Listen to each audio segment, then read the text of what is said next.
Muhammad from Germany is the first caller in this segment. Assalamu alaikum, Muhammad. Can you hear me? Yes, Sheikh. Walaikum assalam warahmatullahi wabarakatuh. How are you? How can I help you? Sheikh, I have two questions. So I have some artifacts of dolphins made of crystal gifted by one of my friends. So I want to know if I can place them in my living room.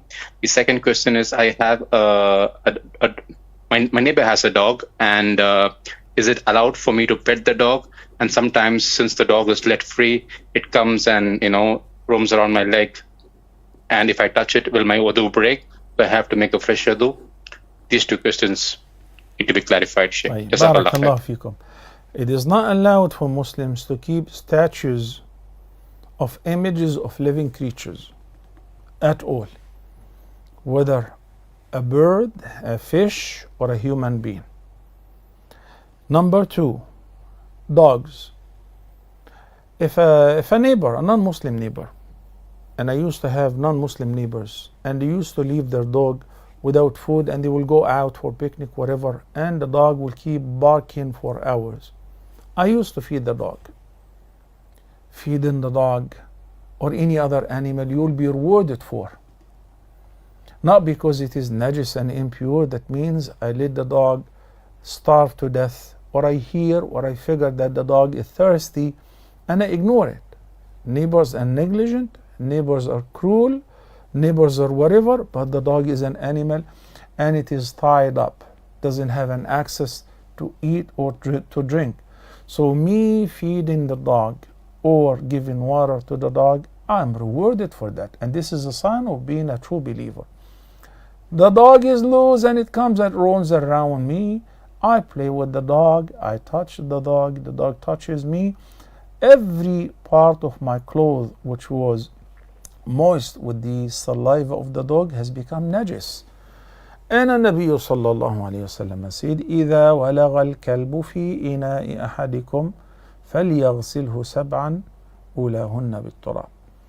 So if you have a utensil or a vessel and the dog happen to eat or drink in it or lick it, you cannot use this vessel or utensil again unless if you wash it 7 times.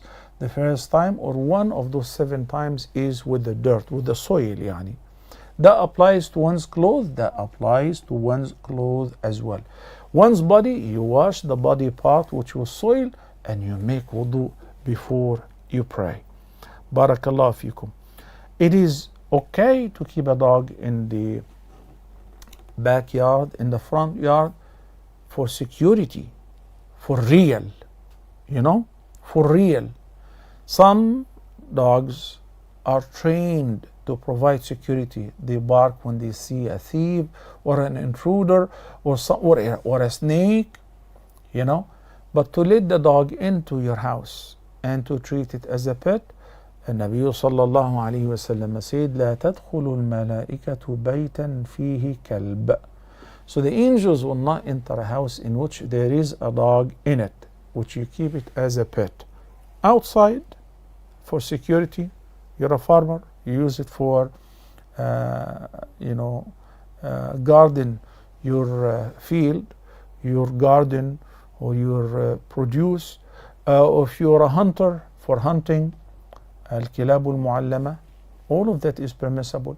Or a dog that you use for guarding the sheep, if you're a shepherd, all of that is permissible.